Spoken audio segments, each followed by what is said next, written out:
Mengamati market yang nampaknya memang sedang was-was begitu ya. Ini Ya. kan kalau kita lihat kemarin anjloknya 7% begitu dan sempat terjadi trading halt. Menurut Anda sendiri sebetulnya sentimen-sentimen apa saja yang mempengaruhi terjadinya kejatuhan dari IHSG ini ya sampai dengan 7%? Apakah karena sentimen global atau ada sentimen-sentimen lain di domestik yang membuat IHSG ini harus berada di zona koreksi yang cukup dalam? Oke, mungkin kalau kita bagi ya pertama dari sentimen global dulu. Kalau sentimen global kalau kita lihat bursa Asia kemarin kan sebenarnya semuanya naik ya. Ya. Ya kecuali mungkin Indonesia dan Filipina.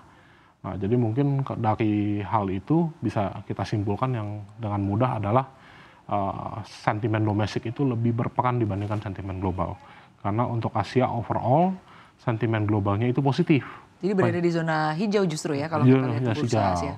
Penyebabnya apa? Penyebabnya adalah karena pemerintah China mengumumkan kebijakan stimulus konsumsi yang baru ya, di mana kebijakan ini agak berbeda dengan sebelumnya. Kalau sebelumnya pemerintah China itu selalu menekankan perkembangan sektor industri, terutama industri-industri terdepan seperti EV, drone, microchip dan sebagainya. Ya, tapi kali ini pemerintah China sepertinya sudah sadar bahwa kebijakan itu tidak dapat menolong perekonomian mereka. Mereka harus fokus pada konsumsi domestik, sehingga investor merasa bullish terhadap kondisi di Asia dan menyebabkan bursa Asia cenderung naik kemarin. Kira-kira seperti itu dari faktor global. Ya, kalau dari faktor domestik, sebenarnya kalau saya rangkum ya, awal mulanya itu adalah ketidakpercayaan investor terhadap performa pemerintah saat ini. Nah, bagaimana cara trackingnya? Cara trackingnya itu adalah biasanya kalau kita analis itu melihat dari risk premium country ya, untuk Indonesia. Ya, jadi sejak pelantikan Pak Prabowo, memang mohon maaf nih, kalau risk premium Indonesia itu cenderung volatilitasnya tinggi. Ya. Ya, jadi dari sebelumnya hanya mungkin sekitar 3%, 4%, sempat naik menjadi 6% dan puncak-puncaknya itu naik hampir 12%. Ya, dan kenaikan 12% itu terjadi 2 kali, sebelum bulan November dan antara di bulan Januari hingga awal Maret. Ya, penyebabnya apa? Nah, penyebabnya mungkin kalau saya bahas lebih baik yang perkembangan terakhir setelah bulan November. Ya, penyebab pertamanya adalah kebijakan PPN yang tidak konsisten.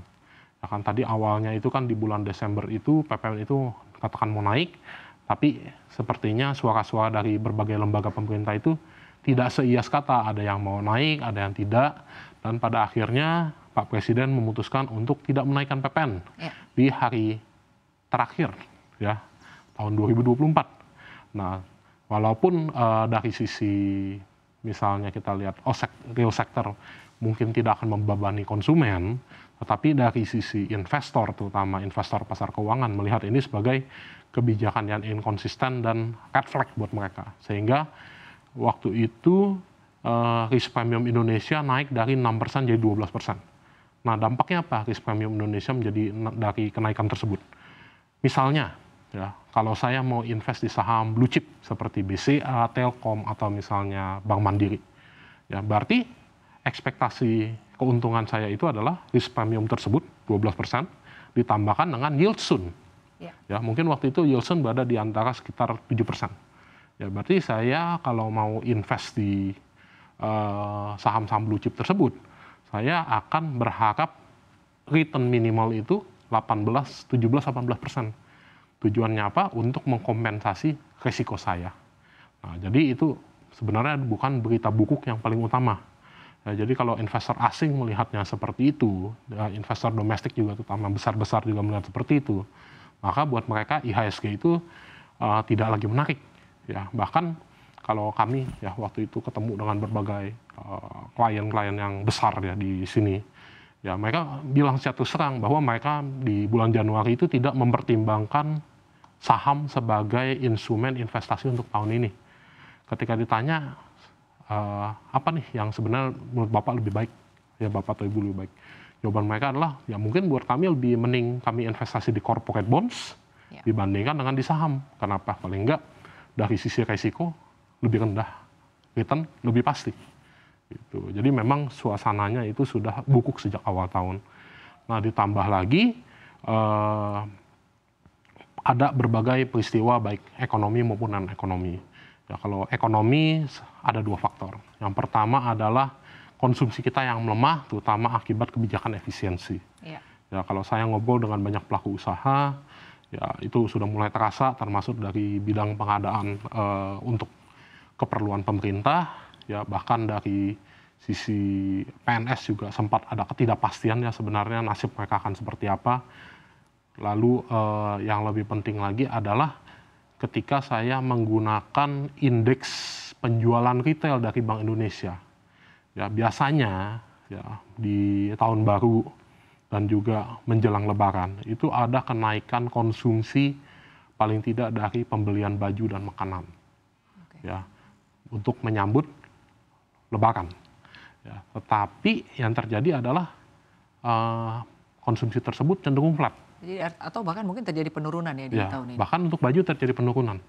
Jadi kalau yang merasa jualan baju di mall atau di pasar, kok kayaknya Lebaran ini sepi banget. Ya memang daya belinya sudah terpukul. Nah, tapi masyarakat tidak serta-merta berarti tidak konsumsi sama sekali. Ada kenaikan konsumsi tapi lebih terkonsentrasi. Terkonsentrasinya ke apa? Lebih kepada bahan pokok misalnya ya? Bukan. Konsentrasinya jalan-jalan. Oh, jalan-jalan. Ya, jadi mereka saya lihat nih perubahan pola konsumsinya adalah masyarakat nih ya udah deh kebutuhan pokok dasar kita jaga stabil, flat, ya tidak ada kenaikan menjelang hari raya yang besar. Ya. Tetapi ya karena ya beban hidupnya sudah cukup besar, ya kita jalan-jalan. Ya kan kelihatan dari mana? Dari indeks penjualan BBM. Gitu. Jadi indeks penjualan BBM-nya naik bahkan lebih tinggi daripada tahun lalu. Baik, artinya